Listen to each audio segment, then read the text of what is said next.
大家好，我係 Elvin，今日嚟我哋就要介紹7月11日出版嘅爆旋陀螺。咁睇我哋開始之前啊，就請大家 subscribe，多謝。咁首先我就要嚟介紹咧 BX50隨機強化包 Volume 11。咁今次有兩個新零件啦，就包括係天堂之環上蓋啦，同埋 DS 軸。咁首先我會介紹咗天堂之環呢隻天王陀螺先。天堂之環080DS 係一隻防禦型嘅陀螺，佢原價係79港幣，預計炒價就係320港幣。咁點解我預計佢係320港幣呢？咁因為呢個強化包呢就有少少有用嘅零件啦，同埋天堂之環呢隻陀螺本身都比較強嘅，所以我就會覺得320港幣呢都係幾妥當噶啦。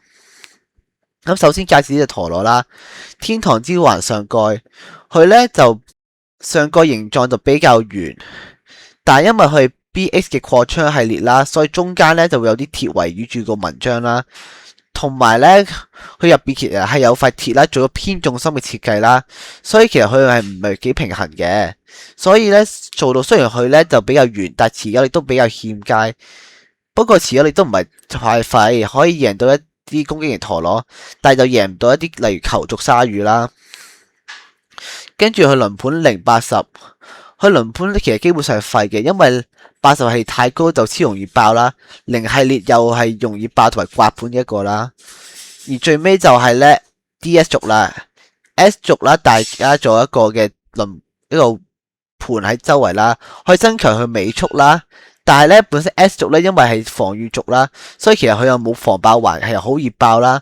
同埋咧佢 S 軸又會令到個陀螺咧，另外一個位置度啦，好容易俾攻擊型打中。咁咧改裝建議，我建議用160啦，調整翻去重心啦，或者560去提升佢個回旋力同埋持久力啦。底嘅話就可以建議用 H 啦、NB 啦或者 FB 去做持久型底。好，跟住就要嚟介紹抽包嘅其他陀螺啦。首先就係02天堂之環660TP。咁呢一包有用嘅零件就係咧天堂之環上蓋啦，同埋660嘅。咁660咧上一次出咧就已經係咧長龍勇氣噶啦，所以今次咧算係第一次復刻翻啦喺個平民陀螺。頭先講過啦，天堂之環有好好嘅防禦力啦，同埋都比較好嘅持久力。咁660咧就係咧60系列最低嗰個零件啦，同埋都可以配合到一啲陀螺嘅。跟住就係03衝擊龍神755FB 啦。首先就係龍神上蓋啦，第一個比較好嘅攻擊面啦，因為有橡膠可以增加摩擦力同埋攻擊力啦。跟住就係755嘅輪盤啦，因為5系列咧本身就係一個消耗品啦，所以咧儲翻多個755咧都唔蝕嘅。跟住就係咧 FB 底啦，之前你要密落呢個底嘅話就要去銀狼啦。所以呢個復刻翻都幾好嘅。跟住下一隻有用陀螺就係05啦，不過05其實有用得就係 L 底啦，一個比較好嘅攻擊底啦，亦都有啲持久嘅能力啦。咁而其他04同06咧，基本上就冇有用嘅零件噶啦。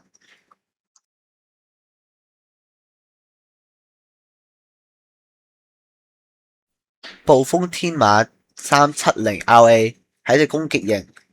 佢嘅唔炒價就大概係150蚊，而佢預計炒價就應該會去到大概200零蚊。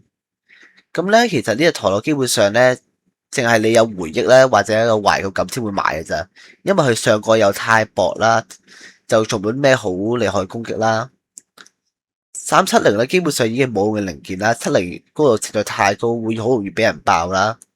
而 RA 底咧就持久力又唔夠啦，亦都好容易暴走嘅。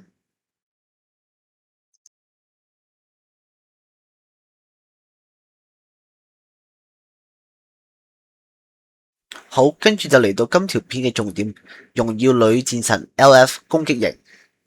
咁呢個原價就149蚊啦，炒價預計應該會去到400蚊港幣嘅。